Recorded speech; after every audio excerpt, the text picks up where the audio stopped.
Hello, my name is Misty Harty, Director of Racial Justice and Gender Equity Programs, YWCA San Antonio. I'd like to welcome you today to our Wage Equity Business Cohort interview. Today, we have two amazing guests with us, Gonzalo and Ernesto. Gonzalo, can you tell us a little bit about what you do and what made you join the business cohort? Sure. My name is Gonzalo Soliz. I am the current president of the local HR chapter here in San Antonio.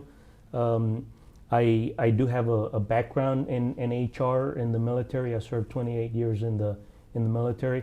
I became involved with the cohort as a result of participating in the panel event that the summit, Wage Equity Summit that your organization had this past March.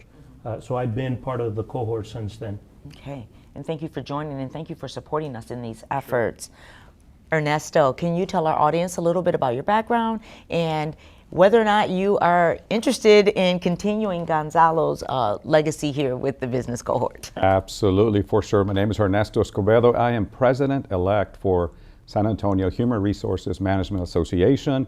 So I'll be president in 2023 following Gonzalo's presidency. And yes, of course, I'd love to continue our association with your organization, Misty. By way of background, I teach at the university adjunct, and I also work for the U.S. Equal Employment Opportunity Commission. Awesome. Thank you so much. You guys bring a wealth of information, a lot of pertinent information considering your professional backgrounds. A lot of people don't really know how to navigate HR. They don't understand the relationship between wage gap, wage inequality, how to advocate for themselves in professional environments. And so having you here today has been, first of all, an honor and also very beneficial for us bringing awareness to the wage gap. So thank you. Thank you. Yes. In relationship to your specific profession, how do you address the wage gap and what challenges have you encountered? Great question.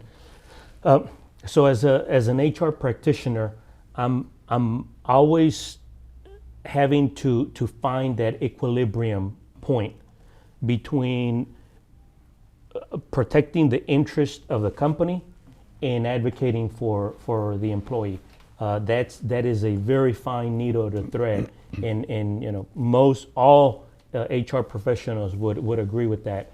The perspective that I take towards that is that I believe that what is good, or in general, what is good for the employee is ultimately good for the employer in general. So when I look at the challenge of balancing the interest of the company and advocating for employees, that it makes it easier for me to navigate that because ultimately, again, if the employees are not happy, then the company's going to suffer, right? So that's my approach to it. I like to encourage employers that they ought not look at the wage gap as a burden or as a cost to the company, but rather as an investment for the company. When employers look at it that way, it's easier for them to accept and acknowledge the benefits of closing the gap. Specifically, how I deal with that, in the same way that I deal with any other employee issue, I'm always interested in reviewing policies. The policies, whether the company has a policy, that tells you a lot about the company. But conducting an analysis, a review of policies, especially policies that deal with the compensation for the organization.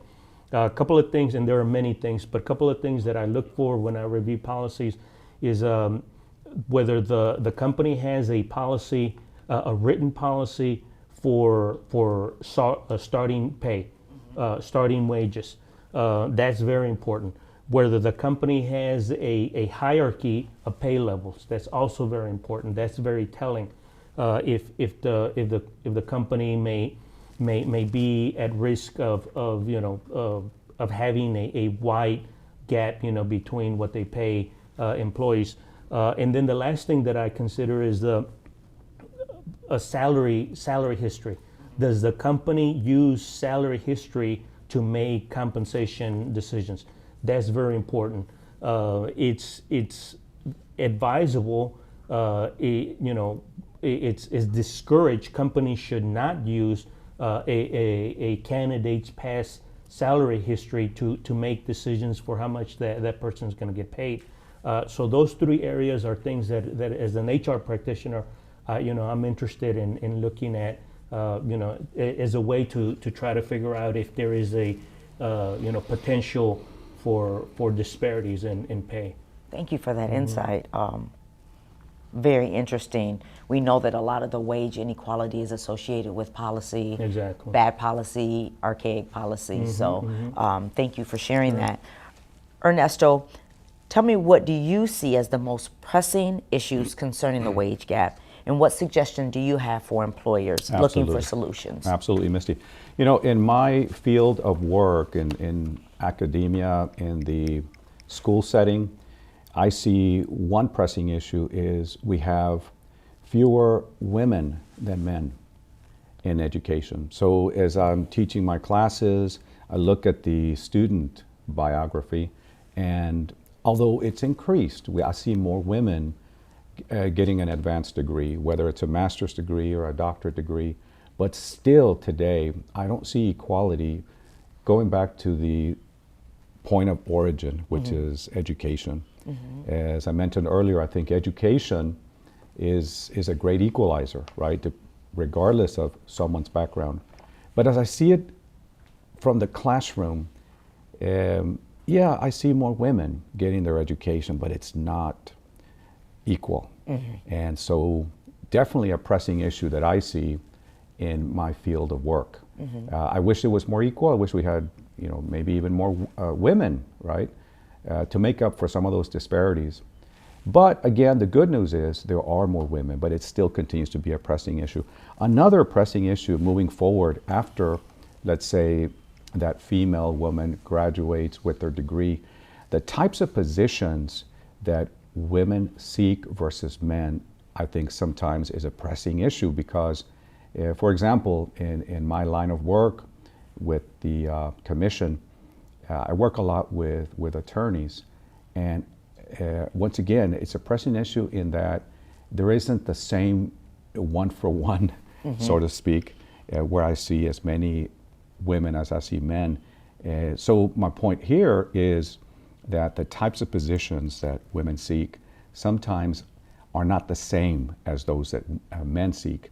And so I think it's a pressing issue. Perhaps something that women might consider is the type of job that they go into, and consider that there's opportunity in other positions, maybe not the traditional ones, but I think it's also pressing in that regard because I wish we had more parity. I wish we had more parity in all positions.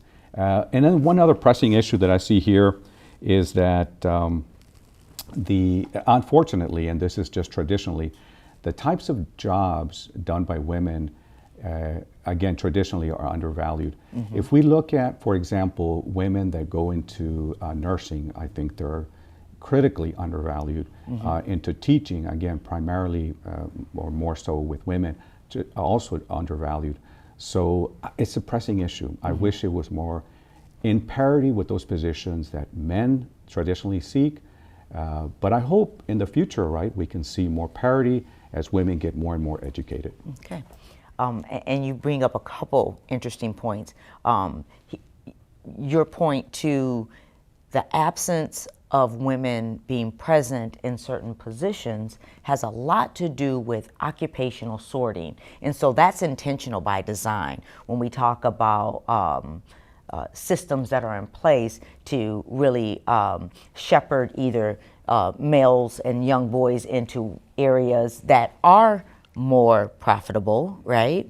And so executive positions. And then you'll have women migrating or being the way the system is designed, this occupational sorting, they're designed to these helping professions, which, as you pointed out, and as the stats that I've shared previously and that are on our website show, that these positions are undervalued.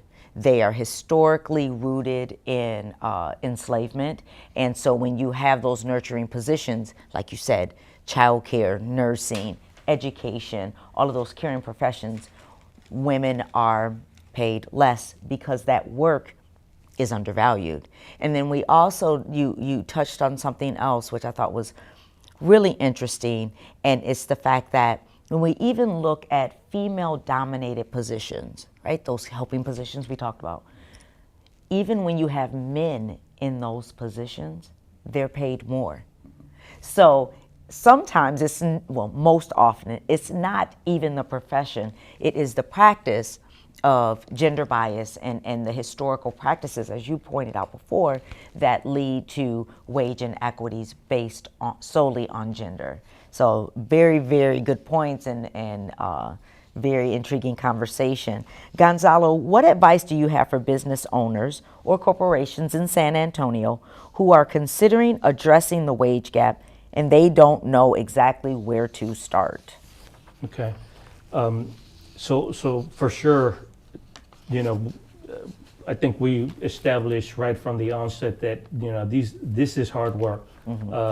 Closing the gap, it's going to require a massive effort, from communities, from employers, from the government. Yes. So it's going to have to be a multi-pronged approach to closing the gap.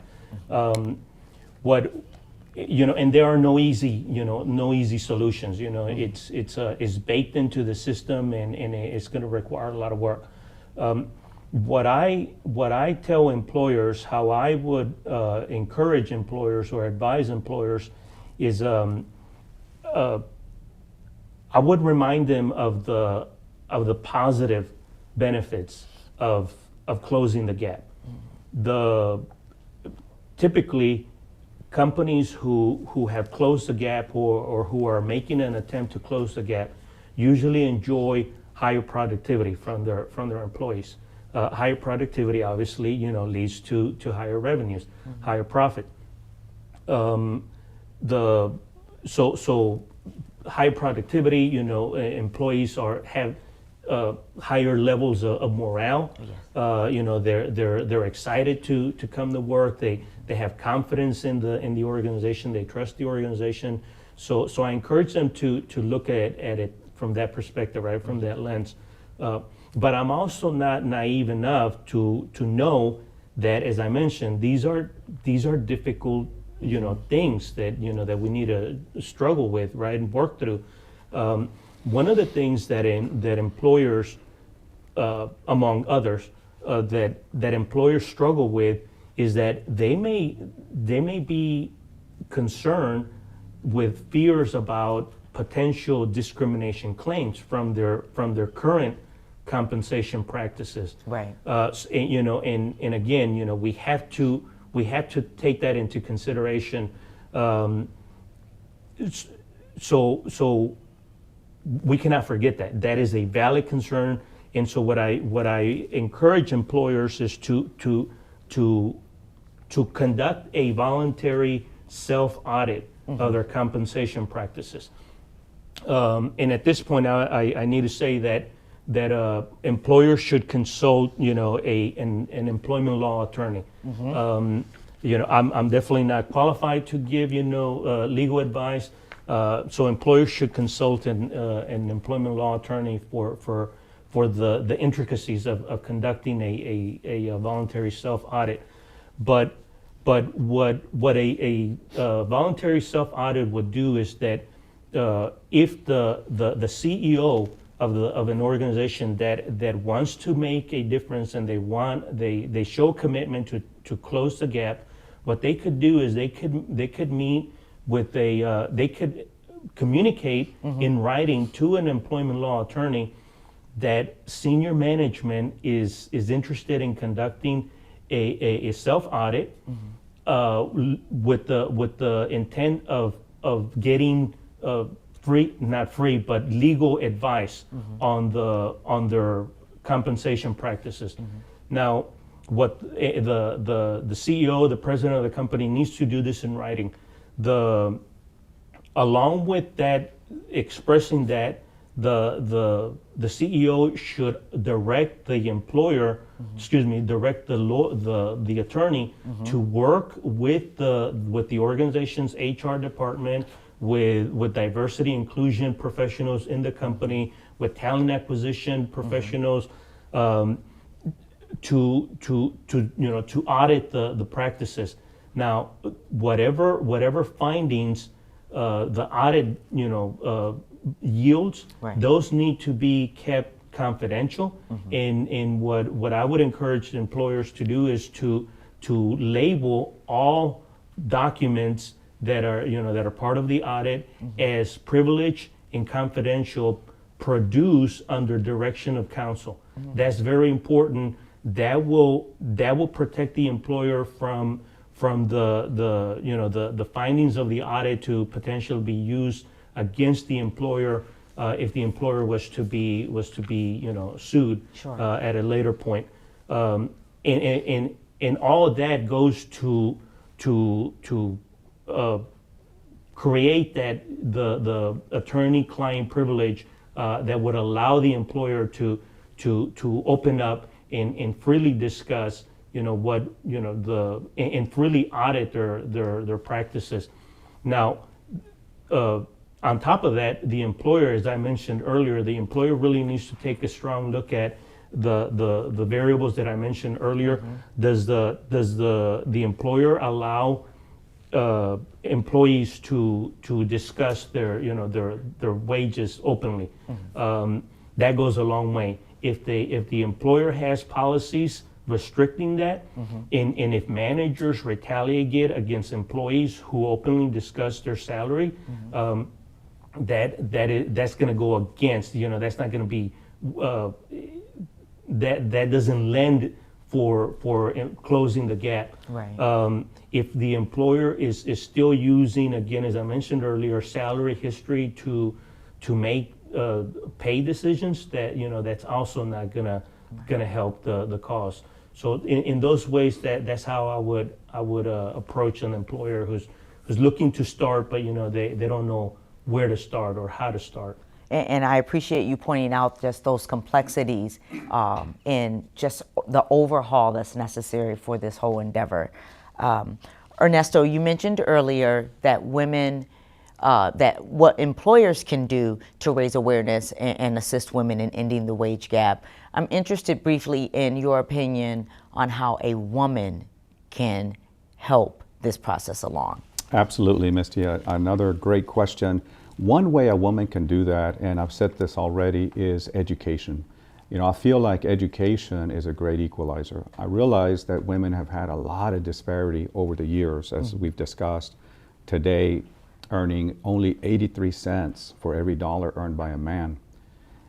And of course, starting at 46 cents to the dollar in 1964. I mean, still, we've come a long way from 46 cents to 83 cents today, but it's not dollar for dollar. So, Misty, I feel like education is one great way. Of course, there are other ways that women can bridge that gap to earning dollar for dollar, so we don't have this disparity. And I firmly believe in that. Education is a great way to try to make up for that difference. Not only education, but also certification. There are certifications, for example, in human resources and HR, as you mentioned during my bio. And there's certainly 2 great certifications out there that a woman can seek and also put their name ahead, right? As employers look at applications, they can look at whether this person is not only educated, but also certified. So that's another great way. I feel like women also can network, with other women, perhaps in organizations, and help each other, right? Collaborate with one another. And then finally, I feel like women can negotiate a better salary, perhaps demand it and say, look, I'm crossing over the line perhaps into jobs that are not traditionally held by women. Perhaps, for example, in science, in math, in law, and so forth. And so they're crossing over, again, in this invisible line, as I mentioned, that over time, men and women seek different jobs.